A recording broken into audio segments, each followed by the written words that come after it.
સાબરકાંઠામાં રાત્રે પડેલા વરસાદે ખેડૂતોની ચિંતામાં વધારો કરી દીધો છે।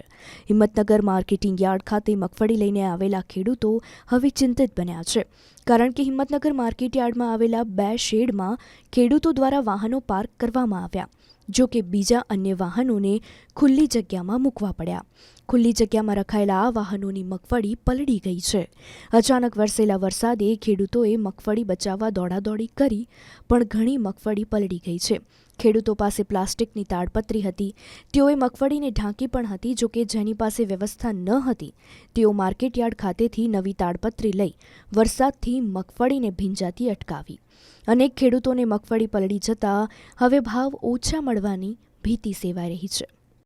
અચાનક વરસાદ આવવાથી માર્કેટયાર્ડમાં અમે ટ્રેક્ટરો મૂકીને ઘરે ગયા હતા જમવા માટે, અને અચાનક વરસાદ આવી ગયો તો ટ્રેક્ટરો ખુલ્લા હતા, ઢાંકેલા હતા નહીં, અહીંયા શેડની વ્યવસ્થા છે નહીં, તો બધા ટ્રેક્ટરોમાં પાણી મગફળીમાં અંદર ઉતરી ગયું છે। કેટલાક ખેડૂતો બહુ દૂર ના હતા તો એમની જોડે તો ઢાંકવાની કોઈ વ્યવસ્થા હતી નહીં, તો બિચારા એ લોકો તો માર્કેટમાં તાડપત્રીને એવું દોડામ દોડ કરીને શોધતા હતા, પણ કોઈ જગ્યાએ અત્યારે રાત્રે દુકાનો બંધ હોવાના કારણે મળ્યું નથી। તો અમુક બીજા ખેડૂતોએ મદદ કરીને એમના ટ્રેક્ટરો ઢંકાવવાનો પ્રયત્ન કર્યો છે, અને ઘણા બધા ટ્રેક્ટરો હજુ ખુલ્લા પડી રહ્યા છે કે જેમાં પાણી ઉતરેલા છે, તો સવારે આ વેપારના ભાવમાં અમને માર પડશે।